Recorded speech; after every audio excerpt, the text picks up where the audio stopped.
guys, and welcome to the show. And today I thought I'd take a look at my Rolex Submariner. This is the 116610LN, and there's a ton of reviews on this, being such an iconic model, but I thought I'd take a different look and see how it's fared after 2 years of pretty intensive wear, and see how it's fared. So let's have a closer look now. At first glance, it really is in good nick, in good shape, for a watch this is a 2011 model, and I bought it in early 2013, so it was just over a year old really, and I'm its second owner. I bought it from watchfinders, and I'm going to talk about watchfinders on a separate video. They are great, probably the best used and new retailers of luxury watches. This was to commemorate my 30th, and that I have done videos explaining why I chose the Sub, why this particular model, so if you want to know more about that, I recommend you watch them. But let's have a look at how it's fared over 2 years. Now, first of all, at first glance it looks pretty mint, and the Rolex steel that they so famously use, their own special, I wouldn't say blend, but their own custom steel, is really tough, and I can't speak highly enough of it. Obviously you're gonna get little scratches, nicks and scrapes there. I mean, this watch has been with me on so many travels and beaches around the world, and it's had a really quite a tough life. You know, I have a very active lifestyle, and this is one of the many reasons why I chose this, and I've always wanted one, and the ceramic really ticked a lot of boxes. So yeah, you can see a slightly, you know, very slight cosmetic wear on it.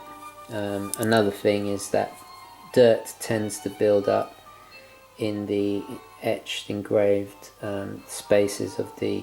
What some people don't realize is that the numbers and etchings on the bezel are, it's not printed, it's actually etched in. So, and they've blasted it with platinum, I believe, and some of it may be due to I don't know, seawater or something has kind of collected dirt and is slightly worn. You can see that, but it's so barely noticeable. It's, you know, for me it's not an issue. I like a little bit of wear on my watches, you know, to show it's had an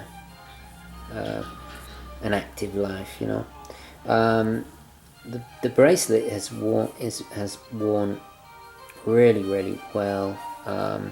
Obviously, if we look at the clasp is always the place where you get the most of the beating, and yeah, there are tiny little nips and scrapes there, but on the whole, this is, when it goes for its service in about 2 years, you know, it'll come back looking brand new. So on the whole, for a watch that, this is a 2011 model, as I said, and it's 2014 now.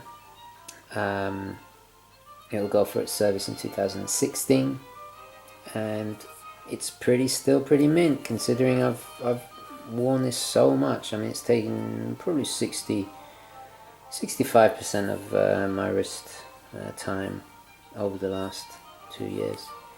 But it's such a versatile watch, and that's also part of the reason.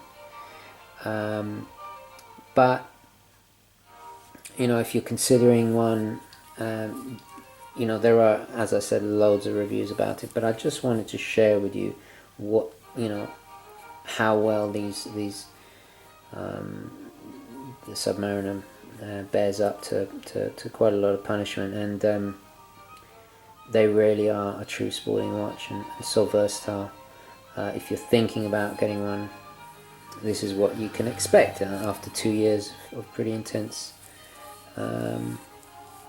wrist time, so to speak. So yeah, guys, I thought I'd just share that. I absolutely adore it, and I mean, you know, if the house was on fire, touch wood, you know, this would be the watch I would grab first, and because it's you know, it's an aspirational thing for me personally, and I just love this model. It was a long process of elimination and carefully considered choice, and anyway, so it is probably the most comfortable watch I own, and I have said that before. You know, the only little kind of things that annoy me is sometimes dust collects around the eye, and you know, if I compared to the Oris that doesn't have the magnifying, they've put their date in black, so it's easier to see. I do like the Cyclops. I must admit, I do like it. You know, you can easily see that, you know, that it's what the date is. I do find it useful. I don't have to squint, you know. Sometimes even on this, I have to kind of squint a little bit. So it does have its use. Some people can't stand it. If you don't like it, you know, there's the no date version, but I do like it. But the only downside is sometimes you get kind of dirt and build up around it, and the same goes for the little etching on the bezel. But on the whole, it's, you know, it really is the pinnacle of Rolex's kind of a really well thought out design, and I really like the thicker lugs. I find it sits better compared to previous Submariners. Just sits better. Maybe it's just my wrist, but I find it more comfortable. And I just love the understated nature of it. You know, it's not flashy. It's not. I used to have a two-tone date just, and I sold it after a while because it just wasn't right. It was the gold was just in. It was a bit too flashy for me. You know, I like being understated. And you know, everybody's different. That's just my taste. That's just my style. You know. But this is great because I don't feel like I'm showing off, or I don't feel like I'm trying to prove anything. You know, it's a quality watch, but at the same time, it can take a daily beating.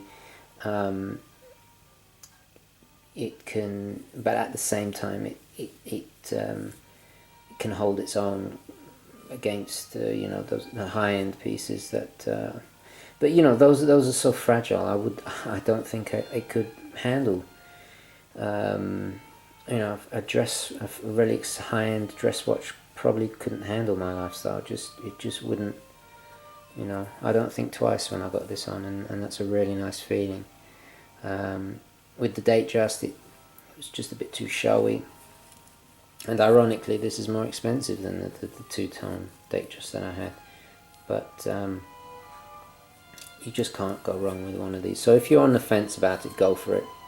This is what it's going to look like after 2 years of intense wear. So, alright guys, I think I'll leave it there, and please send me any questions or subscribe, and thank you. Ciao.